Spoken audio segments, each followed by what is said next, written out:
Okay,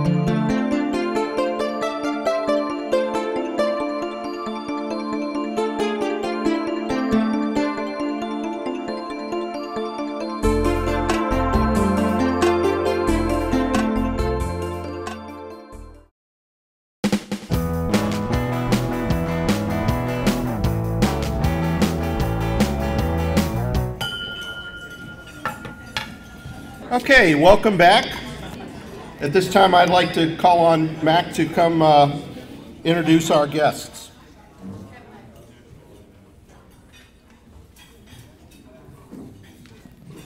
All right. I know I don't look a lot like Diane, but I'll do my best to do her good. We have a few guests, some that do not wish to be identified, but that's okay. We also have those who would like to be identified and may not know it. So, to start off with, we have a young man here by the name of Jerry Clark. If you'd please stand. All right. Jerry is with the Modern Woodmen of America, and he just sort of is new in the area and saw our club and decided he wanted to stop in, so he's working with Dawn to see if he has an interest or not. And so we're glad that he's here. We also have a guest of Christie, Lori Kidder. If she would please stand and be recognized. Thank you. And we also have Bobby Troxler, who's standing in for Don Youngman. Doug Youngman. We want to thank you all for coming, and we hope you'll come back real soon. All right, that was a pretty good impression. We had a great turnout for the food packaging event. 78,000 meals were packaged. All right, just a reminder that tomorrow we have a board meeting at Pier 22 starting at 12:15. We want to make sure that all our newly elected board members attend. Remember that members can also attend. So if you are going to be attending and you are a member, please get with Dave so we have a head count of how many may be coming. I'd like to invite Dom Palmebo to come up and give us a heartwarming announcement.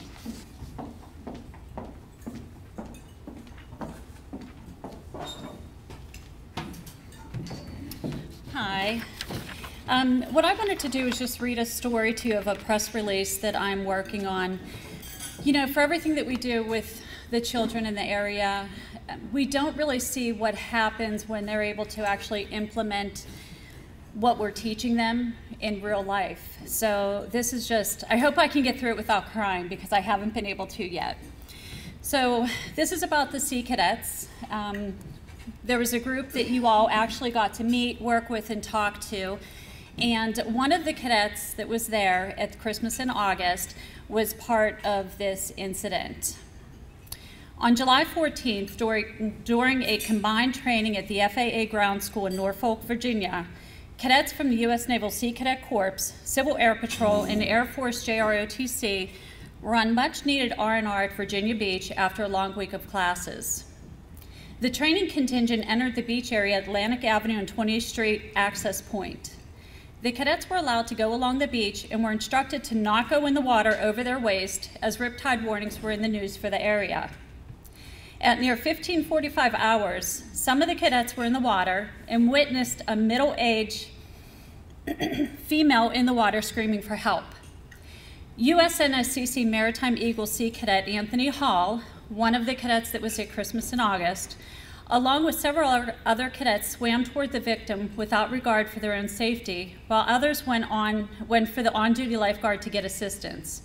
At the shoreline, it took the effort of all the cadets to save this woman from the riptide and drag her out of the water with the assistance of local lifeguards and to bring their shipmates to safety, as they were all exhausted from the rescue of the victim. The victim was alone, and without these young men and women witnessing the traumatic event, she may have drowned. They did not think of their own fate as they entered the deeper water to save this woman.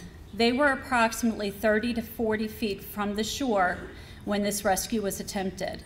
The COTC of the training evolution was Judge Robert T.S. Colby, a retired Army Brigadier General, and all cadets involved in this life-saving incident have been recommended for the highest honors available to them for this action. So the reason for telling you this is that we don't get to see what happens once we've instilled the life skills in them, and you never know when they're going to be able to implement them. So I just wanted to share that with you.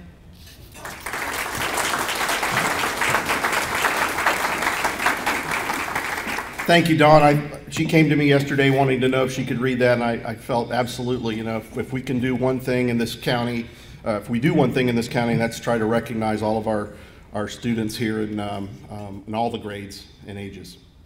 Our speaker today is City Administrator Carl Callahan. He's a native of Bradenton, graduating from Manatee High School in 1973. He went to Louisiana State University and got a finance degree in 1978 and a master's degree in accounting in 1979. The year I graduated high school, Carl. Carl has worked many positions within the city of Bradenton, including city clerk, treasurer, and auditor. He's also worked for Gator Asphalt, Crossland Savings Bank, T. Hudgens Incorporated, and Ernst Whitney Public Administrator or Public Accounting. With that, everybody in this room pretty much knows Carl. Carl's going to be speaking today about what's happening within the city of Bradenton. There's a lot of stuff going on, so let's give a warm Kiwanis welcome to Carl Callahan.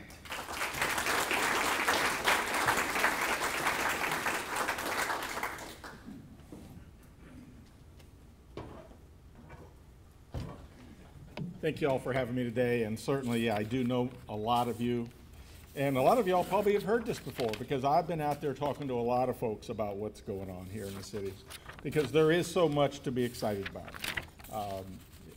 Currently, I do hold a couple of hats or a couple of titles. One is the city administrator, which is basically responsible for the administration of all the departments except for the police department. The mayor has responsibilities for the police department, but all the other departments report underneath mine. And also, now the more fun one is economic development director. I get to do that, I think, because I asked to do it, and it's a lot of fun trying to make the changes that you're seeing in the downtown and certainly all around town actually come to fruition. So today I'll give you a little insights into all the things that are going on, and it is a ton, and then I will disavow anything about traffic issues that these things may create. We know those will be many as we go through some of these growing pains, but we'll do our best in this city to keep those as minimal as we can. So what I'll do is I'll go through the list, certainly leave time for any questions. I know there's things like stupid quotes in the newspaper you guys want to ask me about, those kind of things that come up, which I'm fair game for, that's no problem. But first and foremost, the things we're most excited about is right downtown, right next to us, just down from here is the brand new parking garage. The city saw that there was a need in the future for an expanded parking. And that parking isn't just for our employees. It's really for all of the downtown. What we know in the downtown area is nothing will happen if people can't park right now. We may have autonomous vehicles coming in the future, but they still feel like they need a place to park. The other thing that we know will also happen is if businesses are forced to provide their own parking, they may not come to downtown. So by building a garage with extra spaces, and it's a lot of extra spaces, to allow those developments that may happen on county properties like the old First Union building or expansions into current buildings, there will be parking there that we will be providing for them to be able to get into and not have any need to provide near the parking that they would be required to otherwise. Also, the exciting thing about the garage is the 7,500 square feet of Kiwanis space. Chamber space. Y'all want to be there too? No, the Chamber of Commerce is 7,500 square feet that will be on the east end of the parking garage. And on the west end of the parking garage, we'll have about 5,000 square feet of retail space. A lot of people have already started hitting me up about could they go in there. And one of the things we really wanted to limit that space is we didn't want to be in competition with downtown. That's not the goal.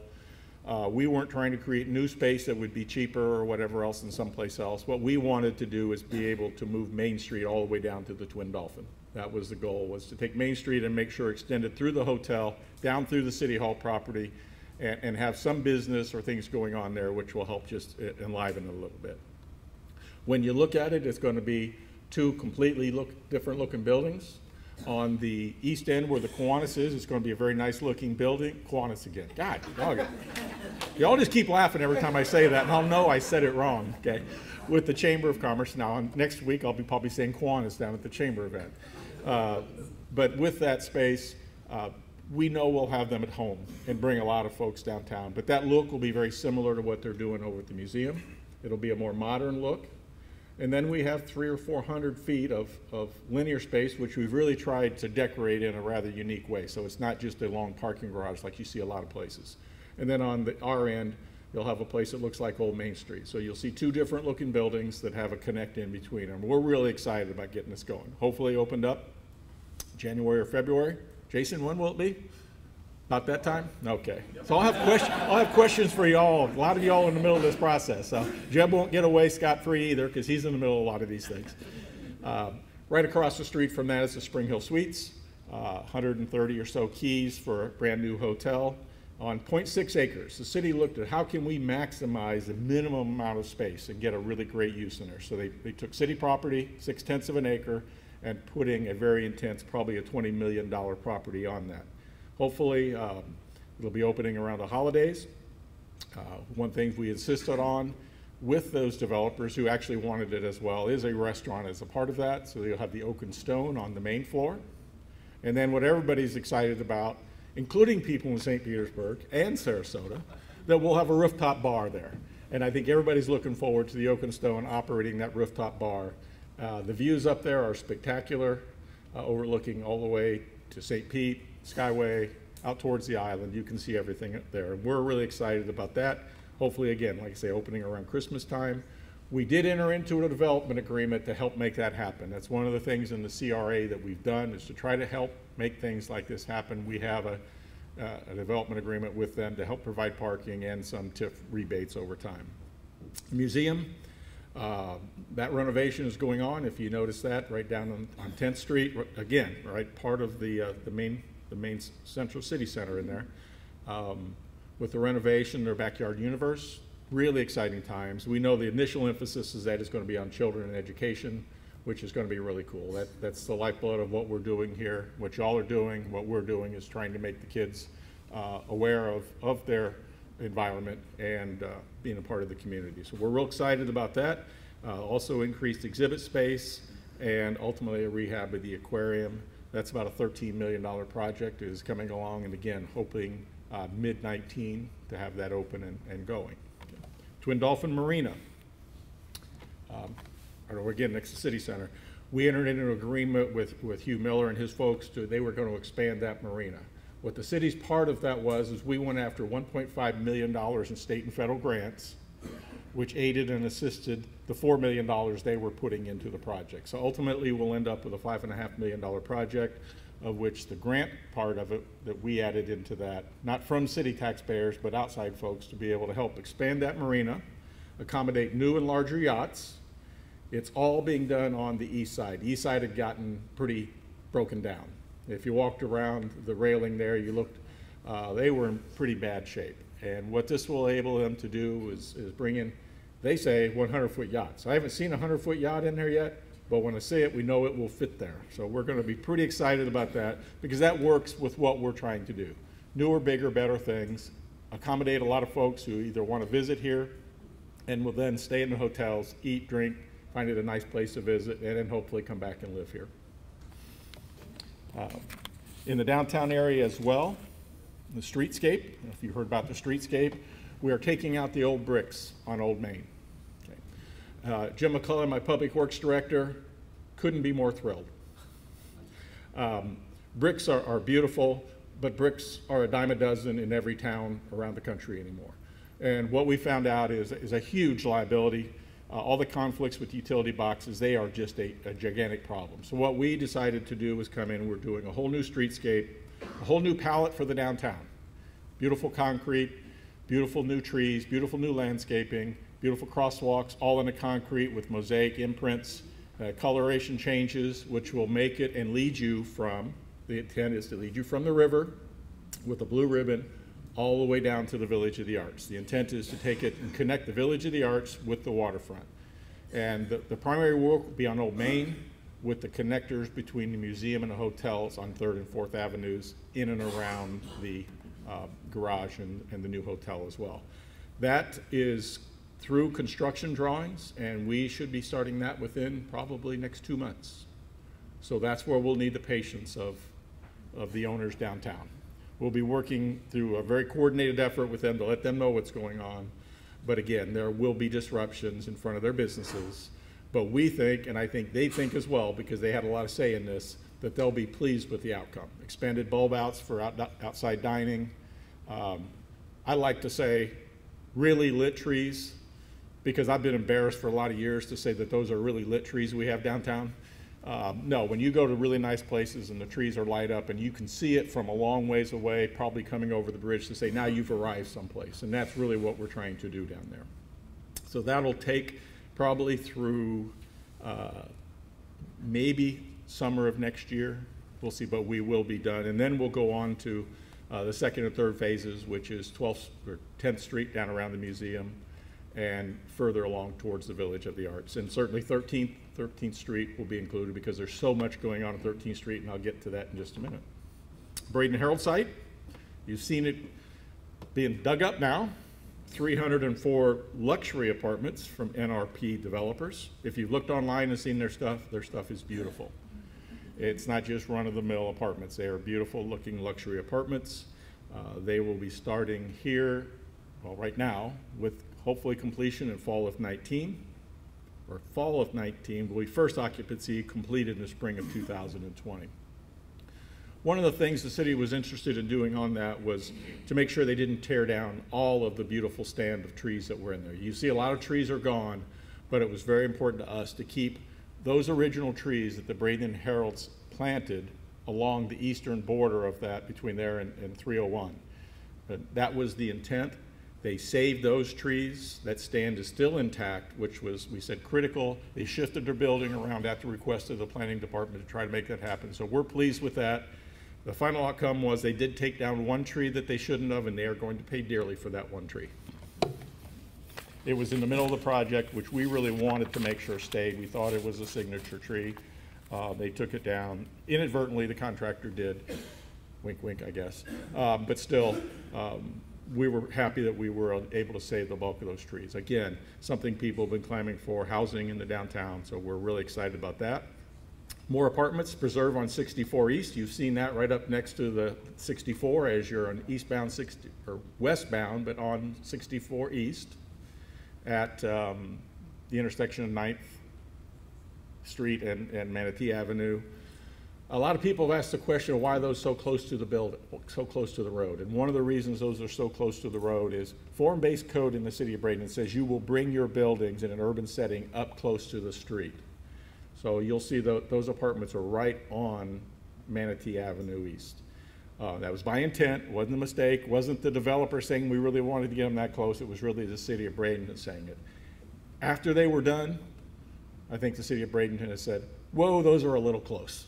You know, so you'll see the results of what happened over there at the apartments where the Bradenton Herald site is. They're pushed back a little bit. More landscaping in between, a little more of a buffer that seems to make sense. But that was a very strict interpretation of form-based code that Mr. Polk had with them at that point and brought them up really close. Those are leasing up really well. Last time I checked, they were at about, I guess, close to 80% rented in phase 1, maybe even a little more now. Phase 2, which is the second part of that, which will be down on the waterfronts, 248 more units starting in October or so. And the completion date for that is 16 or 18 months. So they're all moving forward. The Addison you see at 9th Street East and of course 64 East, that's going to be workforce housing, which everyone here has been asking about. It's about 90 more units of workforce housing. It was a result of a tax credit winner. They actually won the tax credits to be able to provide that lower income housing. We're really excited about that. The 90 units will be a big addition for us in our efforts to get more workforce and affordable housing.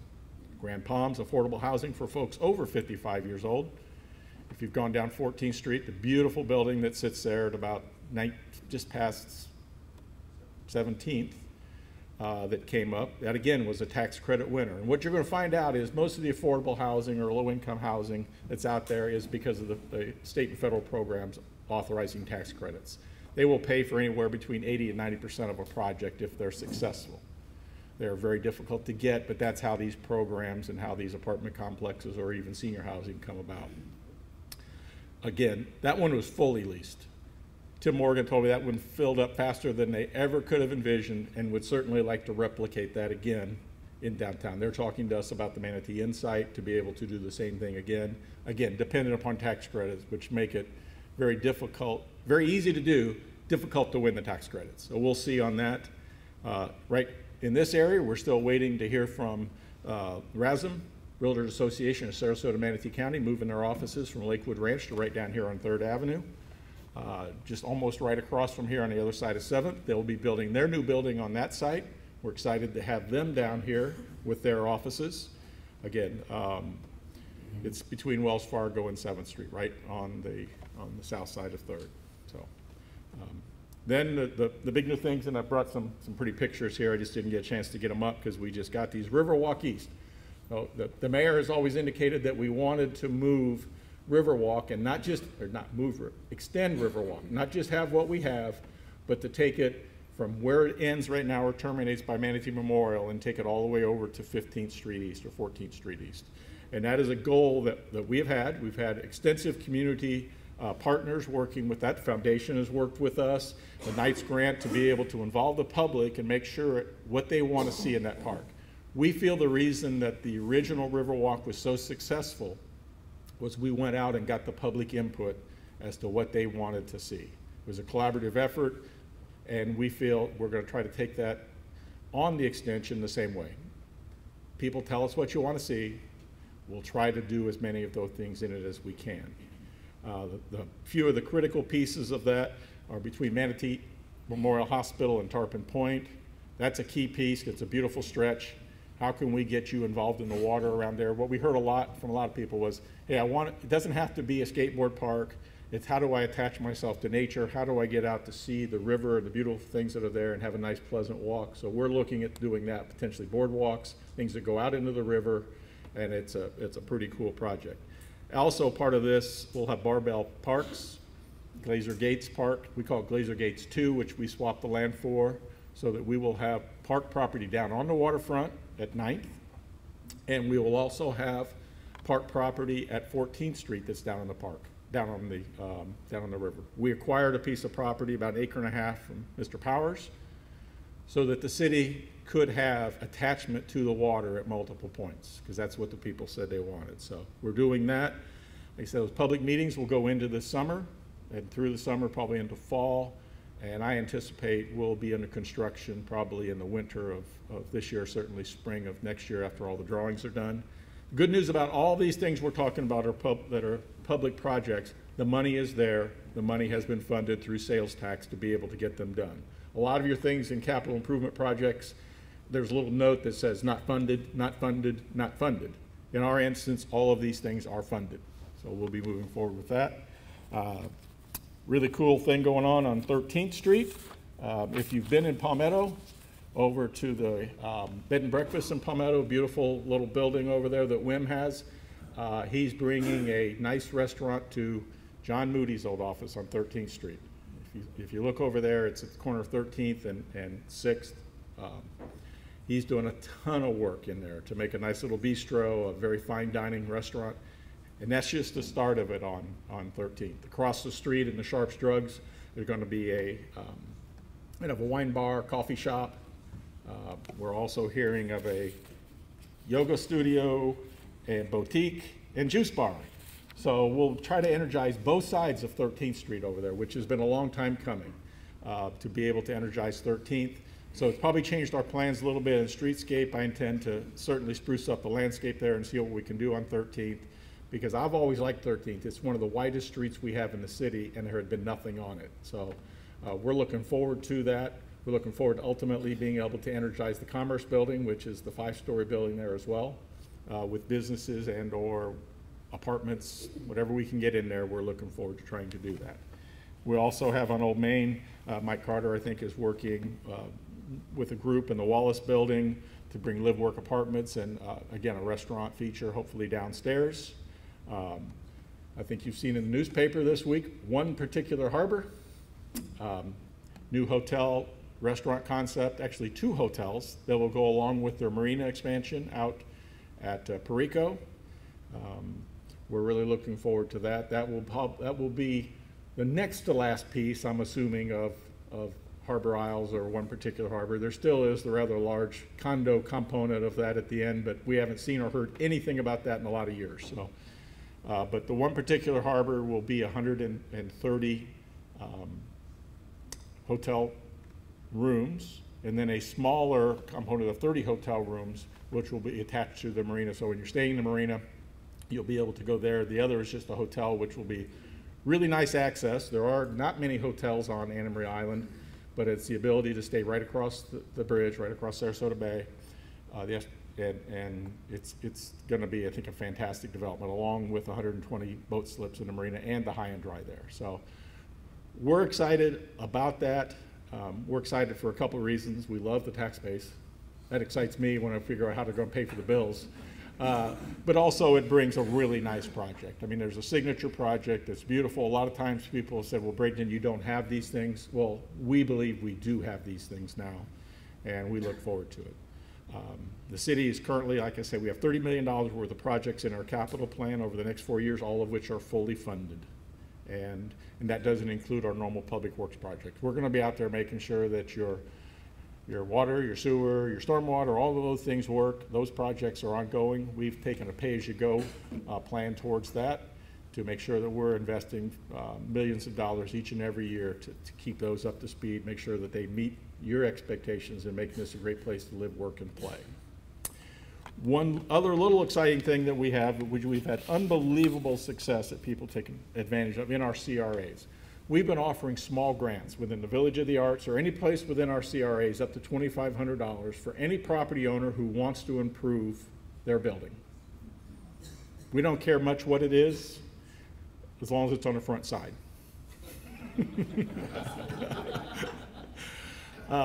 We've got about 25 people that have taken advantage of that so far, from changing out your windows to putting in new fences to facade work.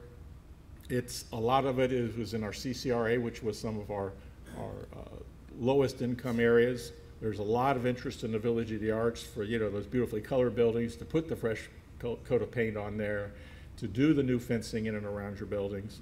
And we are excited about that as well. The one little thing that we added a touch to it that we thought was important. We know who we're dealing with in a lot of these areas, and it's people who don't have much disposable income. And we say you can get a grant up to $2,500, and the expectation is that you would give us 20%. There would be a 20% match, but we also know that a lot of people that they don't have that 20% match. And the only thing we ask then is that you volunteer. You get with your church, you get with any of the entities here in town. It could be with even Kiwanis or somebody else if there could be a program. You give us some volunteer time. We haven't even said how much it has to be. I'll sign off on it, and with that we waive the dollar match so that you don't have to have any money to get into it as long as you're willing to work a little bit. And that's been really successful over there, because as soon as you tell somebody who doesn't have any money they have to have $500, all the programs end. So, but we've also seen people who have $15,000 or $20,000 of improvements and just want to know they can get to $2,500, and we're doing those as well. So we're real pleased that those have worked out so well. That's really it in a nutshell. There are a lot of things going on. We do have an economic development department, and I want to thank the folks who really helped start this. It was a couple of years ago when the people at Sons Insurance came to us and said, do you have anything that can help us? And we were really interested in invigorating the east side from 6th Avenue over to 9th with new business, new employees. And when Sons came to us and we're looking to move here from Sarasota, we were excited. Steve Herrig and Terry Stevens brought their company up here. They've added 150 jobs to date. We're still looking for 200, which was our commitment to them, and just put a tremendous amount of work into that building. If you look around, the building looks a ton better than when I worked there. I worked there as Crossland. He mentioned it. I was in that building years ago, and it was in bad shape in the 90s. So that's a great program, and I want to thank Sons Insurance for kind of kickstarting this for us in the economic development standpoint. Please come and see me. I'm there almost every day. If I'm not in, it's just because I'm out trying to meet with people. And as we like to say in my office, I have a little city seal that is a retrofitted city seal. It says City of Bradenton around the side, and it says GSD. And we'll assume that the S stands for stuff, get stuff done. That's close enough for what it says. But that's the way we feel about what we're trying to do. Not a lot of talk. We want to get things done, and we think we're well on that path. So thanks, y'all.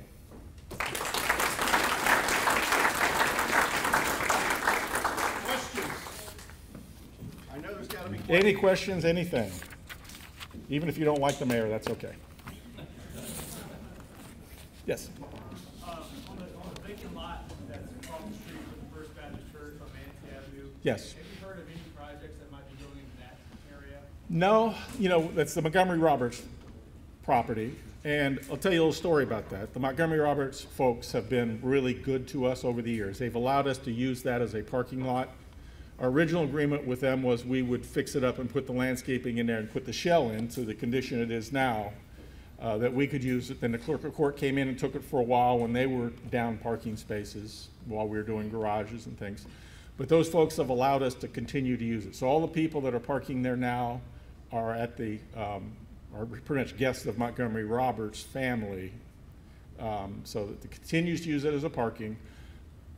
The downside to that is they have put an astronomical price tag on that. So for years, the price associated with that property has really probably inhibited development there, because it has been very expensive, and if it doesn't have parking attached or you don't know where you're going to park, it's been a bit of an issue. But I did notice there's a new sign up saying that they're ready for sale. They're trying to sell it. So we'll see what happens there, but it has been very expensive, and I won't mince any words. That has been a problem of ours for a lot of folks in downtown. A lot of things in downtown got really overpriced. We're a product of what we're doing. We're creating the buzz, but with the buzz, the prices associated with the vacant properties are going up and up. One of the concerns I know in the past has been the nursing homes and stuff downtown that weren't generating any kind of economic engine for downtown because they're doing that. You're talking about a couple more, nursing homes. What is the city's view on, those kind of developments within the city? Well, we have certainly a difference between nursing homes and over 55, we hope.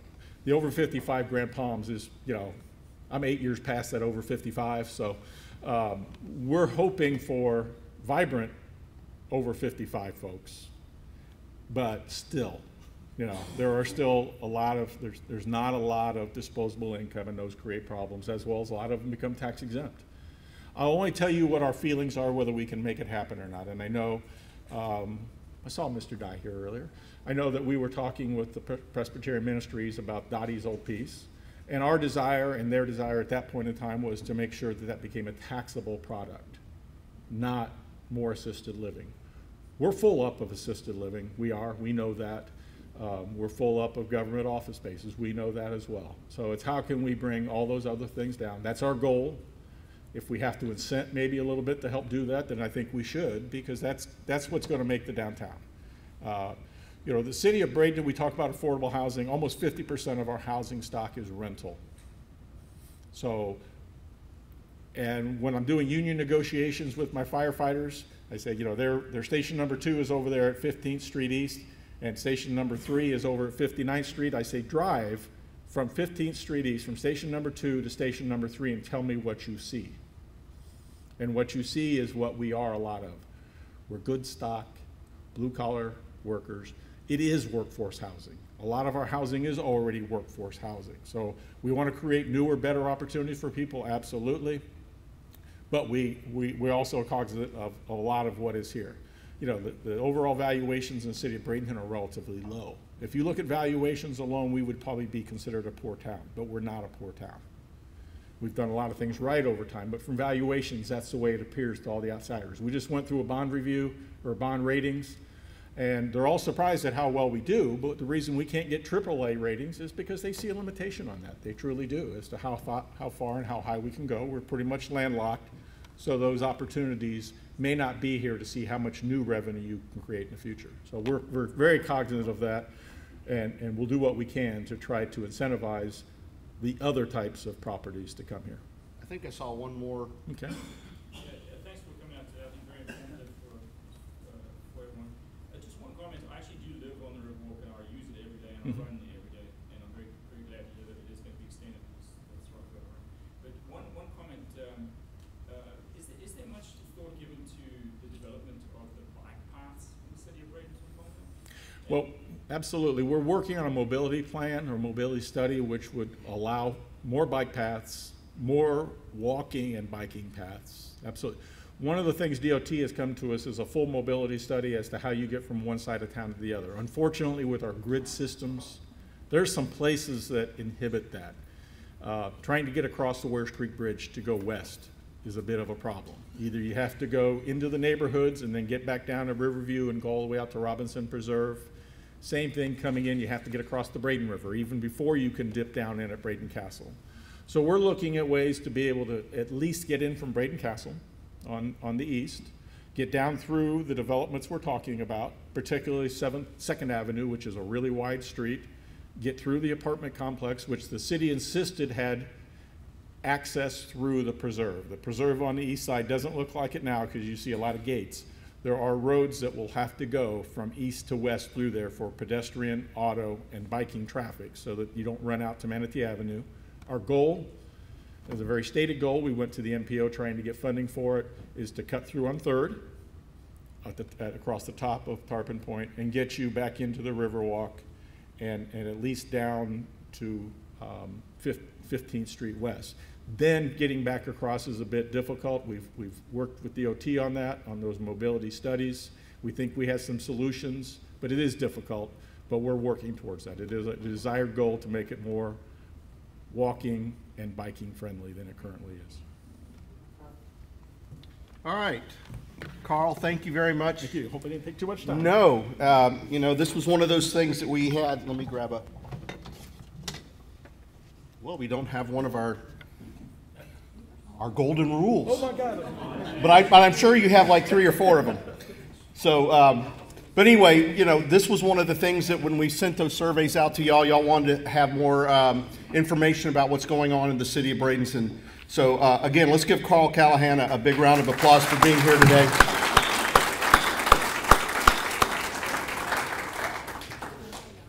All right, Carl, come up. Come back up. We'll give you the Kiwanis Golden Rule to measure your future success and all the things that are going on within the city of Bradenton. I thought I got to slap around council with this. If you didn't hear what he said, he thought he could slap around council with that. But anyway, I wanted to remind you that there's a board meeting tomorrow, Pier 22, starting at 12:15.